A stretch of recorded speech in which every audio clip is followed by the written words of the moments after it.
Tugas malaikat Israfil adalah meniup sangkakala. Ketika dibunyikan, maka semua kehidupan di langit dan di bumi akan hancur dan musnah. Hal tersebut sesuai dengan firman Allah, dan tiuplah sangkakala, maka matilah siapa yang di langit dan di bumi, kecuali siapa yang dikehendaki Allah. Kemudian ditiup sangkakala itu sekali lagi, maka tiba-tiba mereka berdiri menunggu putusannya masing-masing. Quran Surat Az-Zumar ayat 68. Sangkakala dalam bahasa Arab disebut sebagai as-suhur. Kata tersebut diartikan sebagai tanduk. Rasulullah juga menjelaskan bahwa sangkakala berbentuk seperti tanduk ketika orang Badui bertanya tentang hal itu. Sangkakala sudah siap dalam posisi mengarah ke Arasy dan hanya menunggu waktunya kapan malaikat Israfil mendapat perintah dari Allah Subhanahu wa taala. Bahkan salah satu hadis meriwayatkan malaikat Israfil tidak pernah berkedip sejak diberikan tugas ini kepadanya. Rasulullah SAW bersabda, pembawa sangkakala tidak pernah berkedip sejak diberi tugas. Ia memandang terus ke arah Arasy karena khawatir diperintahkan sebelum matanya kembali berkedip. Kedua matanya laksana bintang bersinar. Hadis riwayat Hakim. Beberapa ulama berpendapat bahwa malaikat Israfil akan meniup sangkakala sebanyak 2 kali.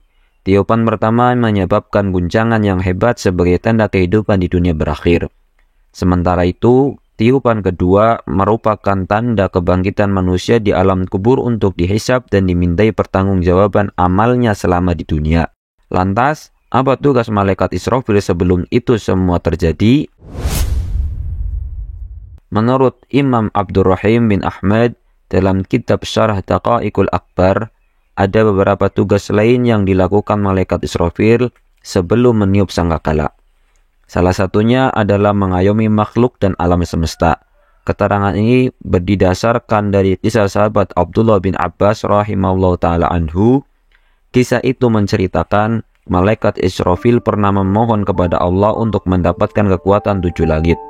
Kemudian Allah Subhanahu wa taala mengabulkan doanya dan ditambah dengan kekuatan 7 bumi. Dengan kekuatan tersebut, maka malaikat Israfil mendapatkan tugas yang sesuai dengannya. Maka Allah menugaskan malaikat Israfil untuk mengayomi makhluk dan alam semesta. Selain tugas mengayomi makhluk dan alam semesta, malaikat Israfil juga mendapat tugas untuk menemani para malaikat yang senantiasa memanjatkan tasbih kepada Allah Subhanahu wa taala. Malaikat adalah makhluk Allah Subhanahu wa taala yang diciptakan dengan ketaatan yang tinggi dan tidak pernah bermaksiat. Karena itu, para malaikat senantiasa patuh terhadap perintah Allah. Pada dasarnya tidak ada satu malaikat pun yang menganggur.